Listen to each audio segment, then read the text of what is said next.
This is the Storypunks podcast, the show where we talk about all the punks. So steampunk, dieselpunk, cyberpunk, and all the other punks. This is part 2 of my conversation with author Dakota Krout.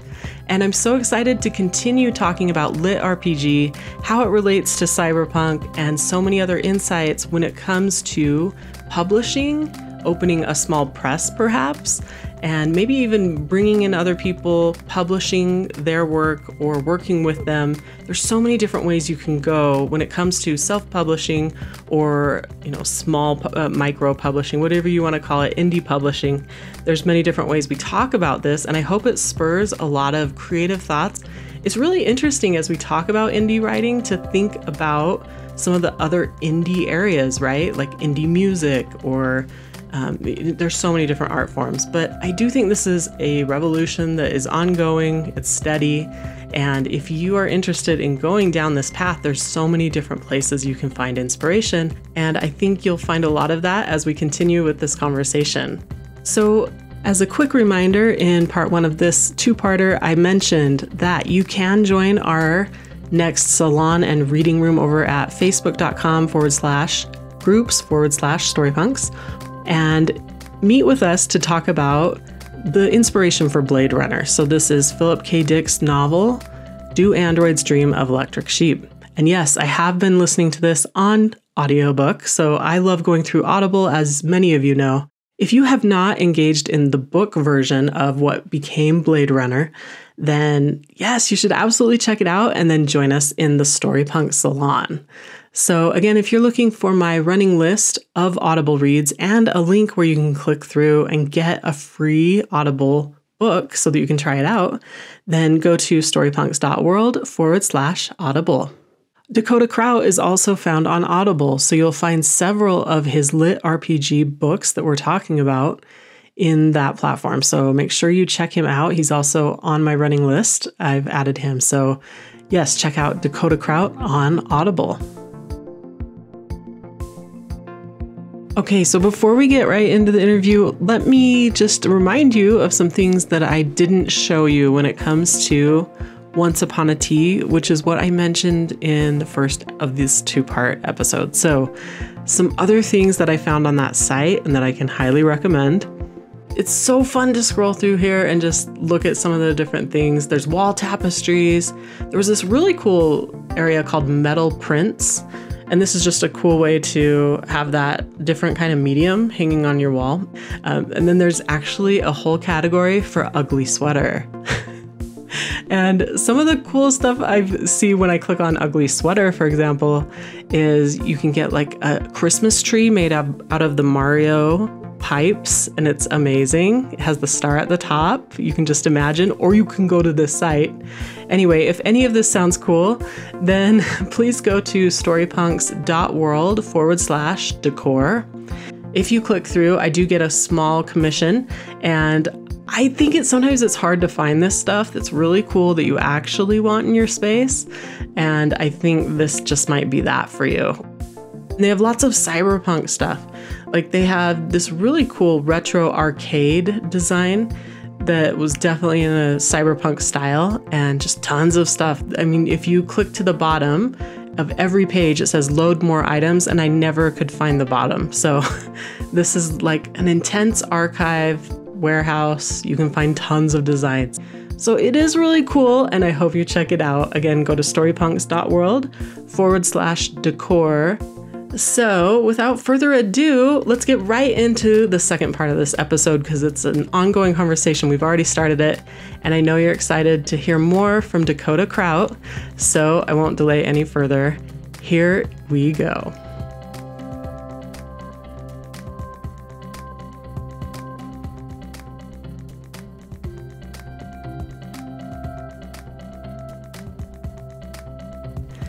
What have you seen have you seen many games that are made after the book? Zero. Okay, I just don't even know, so it's very interesting to me. Yeah, I wondered if you'd have to write that kind of game smaller because of the time constraint you just mentioned. You know what I mean? Right. It's more finding a place that it's more. So I I do have a video game coming out. Oh, cool. For the Divine Dungeon series, actually. So I'm very excited about that. And that is through independent, video game company. And two things there is if you have to take these massive literal worlds and turn that into a video game, that's that's World of Warcraft style game. That's $1 billion of, development. Totally. And it's also, it's huge. It's a huge time suck. And it's massively expensive. So you have your authors who really want these as games, because that's like, video games and movies, that's the two huge indicators of your book is doing amazingly. Yeah. Yeah. And so I got very lucky in that they approached me and they said, hey, we loved your books. We want to make these into games. Let's discuss. And so I did. And I think I will be the first in my genre to have a video game, which would be awesome. At least I know there's another guy who's creating his own with his own skills, and that's really cool. I don't know when that will come out. So, but yeah. But you've partnered with a company independent of your small press. Okay, cool. Yes. So they are Bittan Toast Games out of Canada. Very cool. Yeah, so they have a couple other games out right now, and both of us are hoping that this is the big break. Like the big breakout. Everyone suddenly is on there.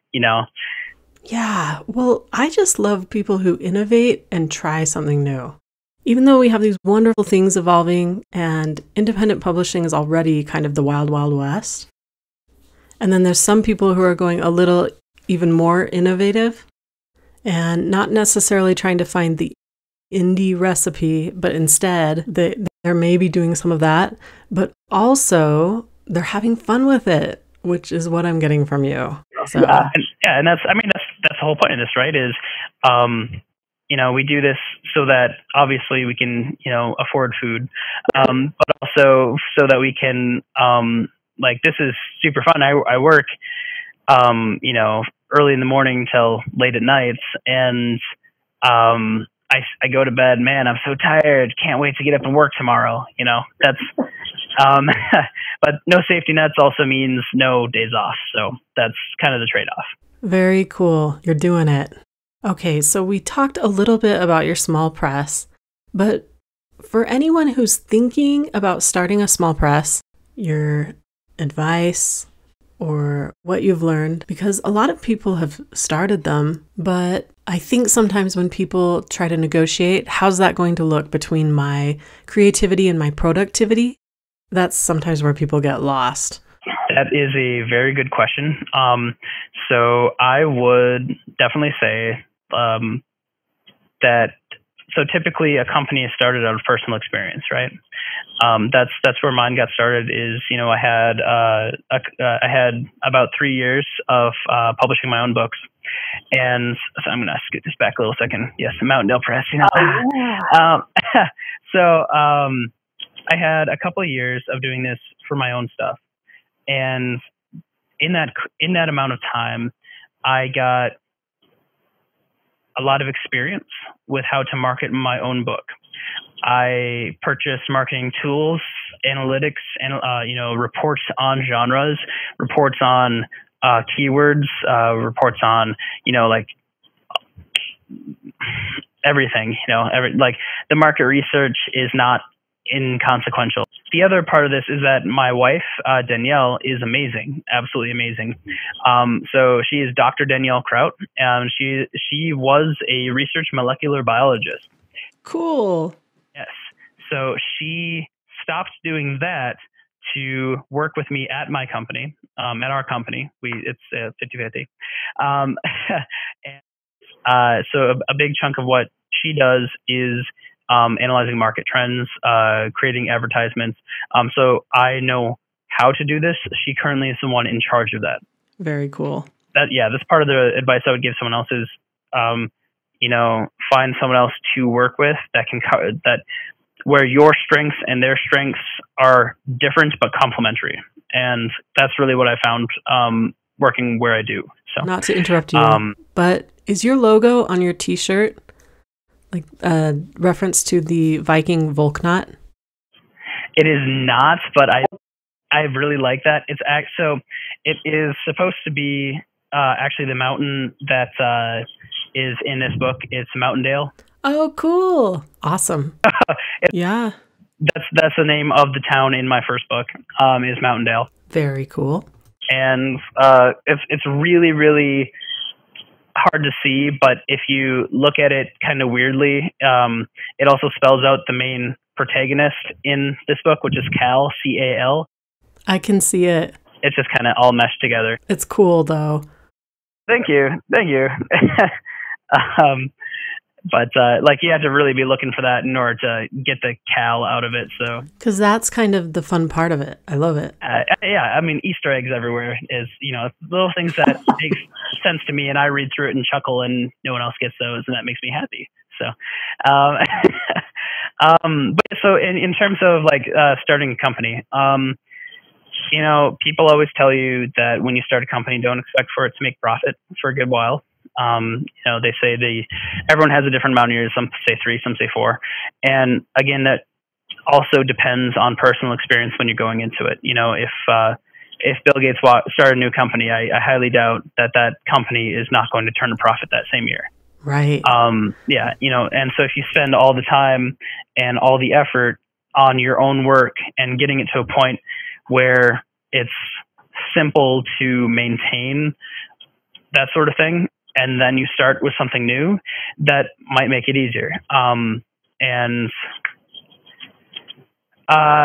Unfortunately, there is a huge amount of investment that goes into all of this, in terms of time, efforts, and money, unfortunately.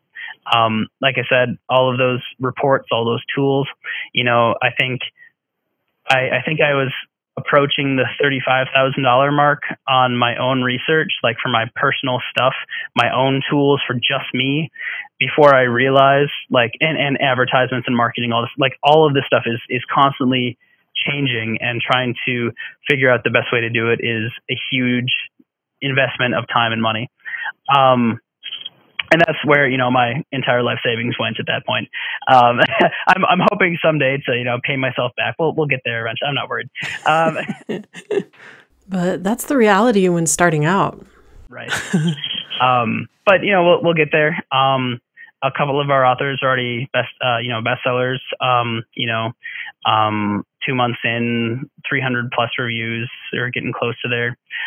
So I'm very excited about that. But yeah, so at some point, I saw that there was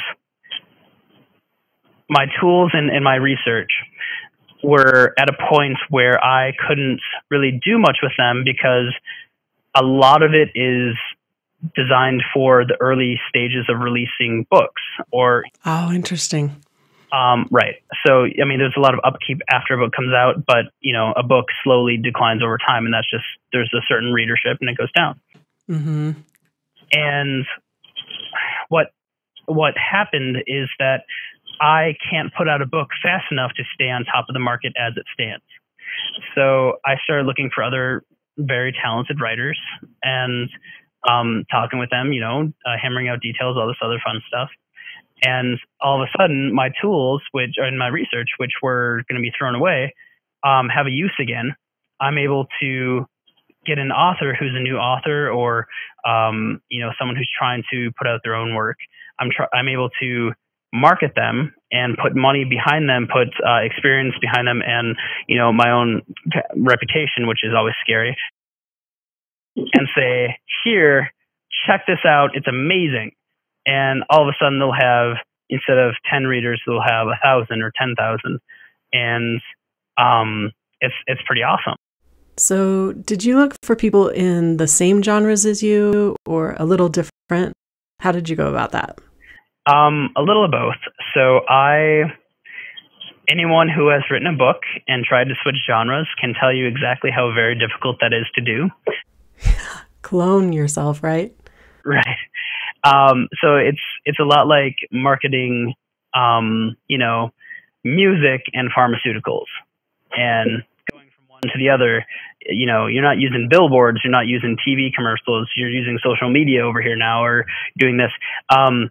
So there's also the communities that are already built, and so what is easiest for me to market is LitRPG, GameLit, which is all kind of the same umbrella but different, and putting it out there in these communities and expanding from there. But I also do work with fantasy. I have a couple fantasy books coming out early this upcoming year. I have several, not of my own, but like as my authors. I have, LitRPGs. I have fantasy coming out. I have he fancies himself a grimdark. Oh, cool. Fantasy. So I'm interested to see how that goes, but I'm very excited about it too, because it's a great series. And we're doing 3 books right in a row, so that'll be really fun. But yeah, I mean, you know, just it's everything I feel that I can do, and I always tell people before I start, I say, hey, you know, there's so many ways to do this yourself if you can. Here's what you need to do it by yourself. Do you still want to work with me? And so far, these 10 have said yes. So that's a cool approach. I like that. Oh, absolutely. I mean, this is, you know, I'm doing okay, and you know, I make, if I'm making money, my authors are making more money, and that's just how our business scheme works. You know, if like a lot of places will say, oh yeah, well, you take home 5%, you take home 2% of all the revenue. I'm like, you kind of turn that on its head. Yes. So like I said, I make less money than they do on their work, as it should be, in my opinion. What I'm doing is I'm providing a service. I'm not writing the book. Well, thank you for sharing what you're working on, and I really like that you're exploring in this way. It's really cool. My last question is about where you see trends going. I know this is prognosticating, nobody knows, but where do you see LitRPG and its intersection with Cyberpunk and all this stuff going? So for what I see coming in 2019 here is kind of nanite heavy. So I see stuff like people will be, you know, anything from destroying the entire world and remaking it as nanites to having your abilities boosted by nanites, and then, you know, if you die, you are reconstructed by nanites, that sort of thing, as you respawn. Dakota, sorry to interrupt you, but for anybody who doesn't know what nanites are, could you define it? Oh, sure. Nanites are essentially nanorobots. So, you know, the classic interpretation is a self-replicating miniature robot that can be about the size of every cell in your body, so like each individual one, and then they can, you know, change whatever they are affecting. And so currently where it's at is pretty magical heavy. So like it's a lot of, and this is kind of how I write, is you're transported from your world into this world through the use of technology, but in there it's swords and sorcery, you know? Yeah. Yes. So it's kind of a blend, but as the story progresses, more heavily like magical elements and fantasy elements, which is why it's LitRPG fantasy instead of LitRPG like sci-fi. So, or LitRPG cyberpunk, or, you know, but it's that blend that makes it touch on cyberpunk. Yes. Very, very cool. I love that. It's so cool. It's so specific. I love that. Thank you. Am I cutting you off from anything else? No. I mean, it's just there's a lot of people with their own interpretations, and all of them are valid, and that's kind of the great thing. You know, it's a super open and friendly community if you know what you're doing. I've seen a lot of people who write to market. So if you haven't heard that term before, for people out there, it's people who see that a genre is doing well, and so they'll write a story that is for that genre in the hopes that it catches and does well. I've seen 0 of those do well. I have not have not seen a right to market book do well in our genre. And that's typically because those are people coming from another genre, like they're fantasy writers or they're science fiction writers. And they think that it's just the standard Arthurian, trial of the hero. Right. Yeah. And so that's what they try to do. And I have never seen one do well in the 3 years plus, whatever it is, that the genre has really been kicking. Basically, it's if you were playing a game, what would you want to see? What would you want to be playing? And that's what people want to see. Like, they want your experience in a game so that they can ride along. They don't want, Lord of the Rings, Journey to Toss the Ring. They're like, no, but and then what? That's one quest. Awesome. The rest of the quests. So, it can seem a little scatterbrained, but it's definitely a genre worth reading because it's super fun. And to anyone who's looking for books to get you into the genre, I can recommend a few good ones. He's pointing to his books. Where can people find you? So I'm on Amazon, Facebook, Patreon. I have a Twitter account, Discord. So, really anywhere there. The books, of course, my own website at mountaindalepress.com. Really, if you're looking just for the books, it's on Amazon, it's on Kindle Unlimited. So you can read them essentially risk-free. You don't have to devote X amount of dollars to read the books. But yeah, just go check them out. And, 25,000 plus people tell you that you will not be disappointed. Makes sense to me. Thank you again to Dakota Krout for joining me for both of these episodes and for this wonderful conversation about Cyberpunk and LitRPG. I hope it has incited lots of wonderful thoughts about what you could work on, or just maybe it was just interesting. And I hope that you will consider reading Philip K. Dick's Do Androids Dream of Electric Sheep, which is the inspiration for Blade Runner. Please join us on May 20th in the Storypunks Salon and Reading Room.